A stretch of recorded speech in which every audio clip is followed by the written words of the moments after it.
Ruth 1. Elimelech moves his family to Moab. In the days when the judges ruled in Israel, a severe famine came upon the land. So a man from Bethlehem in Judah left his home and went to live in the country of Moab, taking his wife and 2 sons with him. The man's name was Elimelech, and his wife was Naomi. Their 2 sons were Mahlon and Chilion. They were Ephrathites from Bethlehem in the land of Judah, and when they reached Moab, they settled there. Then Elimelech died, and Naomi was left with her 2 sons. The 2 sons married Moabite women. One married a woman named Orpah, and the other a woman named Ruth. But about 10 years later, both Mahlon and Chilion died. This left Naomi alone without her 2 sons or her husband. Naomi and Ruth returned.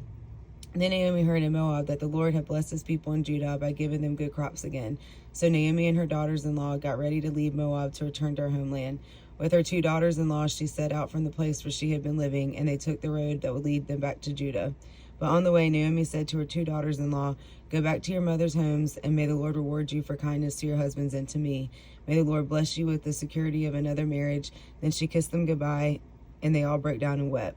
"No," they said, "we want to go with you to your people." But Naomi replied, "Why should you go on with me? Can I still give birth to sons who could grow up to be your husbands? No, my daughters, return to your parents' homes, for I'm too old to marry again.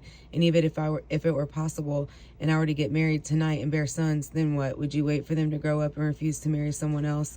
No, of course not. My daughters, things are far more bitter for me than for you, because the Lord himself has raised his fist against me." And again they wept together, and Orpah kissed her mother-in-law goodbye, but Ruth clung tightly to Naomi. "Look," Naomi said to her, "your sister-in-law has gone back to her people and to her gods. You should do the same." But Ruth replied, "Do not ask me to leave you and turn back. Wherever you go, I will go. Wherever you live, I will live. Your people will be my people, and your God will be my God. Wherever you die, I will die, and there I'll be buried. May the Lord punish me severely if I allow anything but death to separate us." When Naomi saw that Ruth was determined to go with her, she said nothing more. So the 2 of them continued on their journey. When they came to Bethlehem, the entire town was excited by their arrival. "Is it really Naomi?" the women said. "Don't call me Naomi," she responded. "Instead, call me Mara, for the Almighty has made life very bitter for me. I went away full, but the Lord has brought me home empty.